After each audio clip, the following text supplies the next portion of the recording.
Well, I think the problem with information management is that there's lack of information accountability. And I tell you what I mean by information accountability. First of all, we have a program, we have all these operations everywhere. We have all these security officials everywhere. How are we eliciting information? What is our narrative to the populace about giving us information on planned attacks, on who is out there, who is a threat to the community, and so on? How is that? That's not very good. It's not very slick. You have to have good communication. You know, you are in communication business, you are in a media business. You have to have good communication.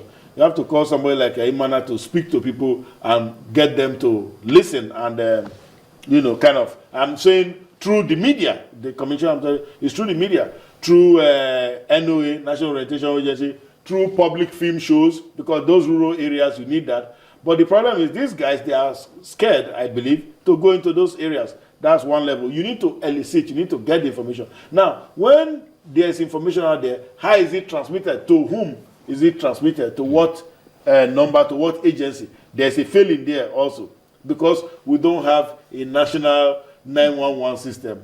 I saw, I think with the new vehicles that Lagos just gave, they wrote 112 on the vehicles. Lagos has already a 767, and there's no conflict here in Lagos. So let's go to the conflict zones where, you know, there's destruction and death all over the place. I understand the 112 works. No, does the 112 work, or it's been out of service? Well, it's been out of service, but I think it's been relived. No, yesterday someone tweeted Somebody actually, yes, that he tried it and it worked. Okay, well, I haven't tried it. I just saw those vehicles this morning as I was coming to you, so I was like, oh, good. So something is back in. But I know 767 works. That one I've tested many times.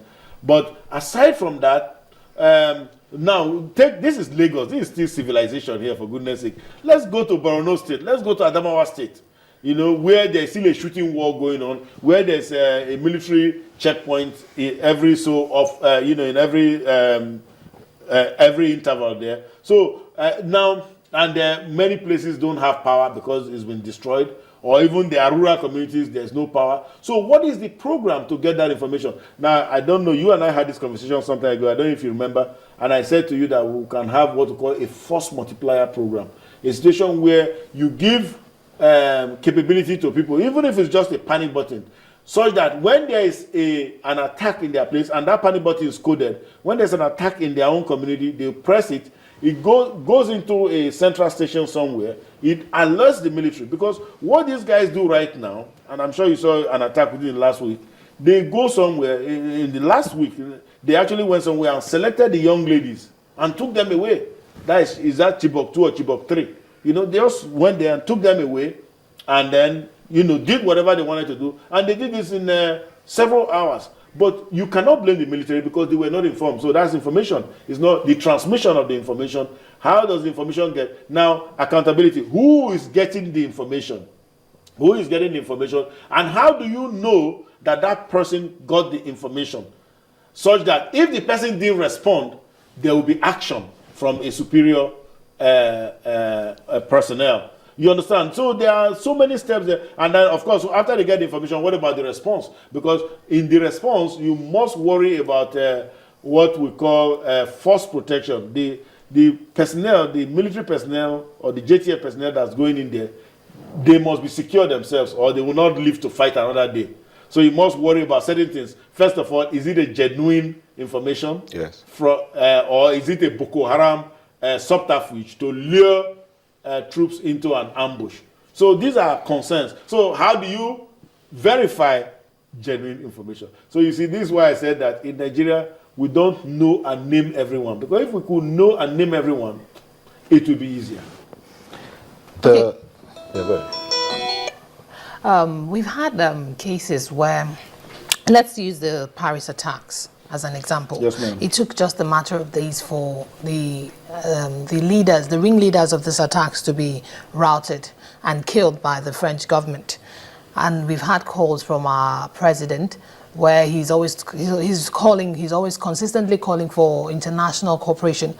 Would you say the Nigerian government is doing enough or has done enough so far to rout terrorism? Well, I think there are two questions there. Let's start with the local question, our own combating efforts, how we are combating terrorism. I think we, in our own module, the way we, and it's based on, you know, the military is a highly structured organization, and they work with traditions, they work with methods that are reliable, they work with what they are trained, and even their equipment. How much equipment do we have in our military? You know, how well equipped are we? Even in a situation where foreign countries are refusing, particularly the West, they are refusing to sell modern anti-terrorist weapons to us. That is counter-terrorist weapons to us. So that is a problem. But I think some of that has gone with the old regime, with the Anshan regime. And with Buhari now, there's a new rapprochement that, you know, we might get more help from them. But I think these are the questions I am asking. It's a rhetorical question, and you'll find the answers in there. How well equipped are we militarily by way of equipment and guns and bombs and what have you? Then what about our own methods and training? Are we evolving and re-evolving? I think that we see a lot of that happening. There's a bit of, you know, a rejigging going on in there. You have the school. You have the Nigerian Army School of Counterterrorism in Kontagora. That one is in there now. And then the curriculum in the elite institutions like Jaji and even NDA, they have been reordered to address the new threat. Remember, from the founding of the Nigerian military over 100 years ago, it was a conventional army. So terrorism is a new threat. So, but having said that, I think I would say that based on the fact that at one time 75% of Borno State was under Boko Haram control, and now is more like 5 or only 10% under their control, I would say that we have done fabulously well in terms of the frontal war on terror. Now, you've raised other things about anti-terrorism and ideological orientation. So those questions are still there, and the government needs to do more in those areas. But having said that, international cooperation is a different matter.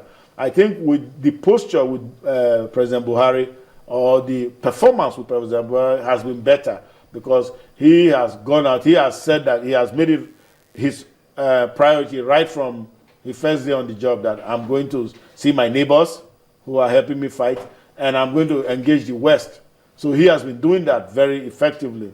And then you see there's a lot of benefits from it too, because in fact, in terms of Boko Haram, they have shared their assets. They are now fighting in the other countries too. So that's a value in the sense that the other countries will engage them and probably decimate them. So it will be quicker to bring this battle to a close. But now, in terms of the West, we really want to see more happen. I want to see the kind of show of solidarity they did with France when Paris was attacked on November 13th. I want to see the Western nations rise up and roundly condemn Boko Haram, rather than it being just a ticker on CNN, on channels television for that matter. So you don't see that, you don't get that. I think perhaps also because the frequency of attacks here is just too much to bear. Okay, Dr. Ekhomu, we'll take a moment, and we'll come back, we'll look at the issue of deviation. You talked about equipping the military, but the monies that have been budgeted over the years for equipping the military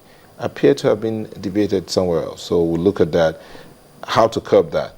Back with Dr. Onah Ekhomu as we look at what's going on in the security industry in Nigeria. Dr. Ekhomu, now we've had issues, for instance, the papers are filled with stories of some people being arrested because of an arms deal. And that's not the first time we've had stories of investigations into monies budgeted for acquisition of firearms that are not being used. And we also heard a former chief of defense staff who said the military was ill-equipped. Well, some people thought before that was all political, but this is Nigeria, and this is the situation, with monies being diverted for personal gains or whatever the case may be. But how can this be stopped to ensure that the military is properly equipped?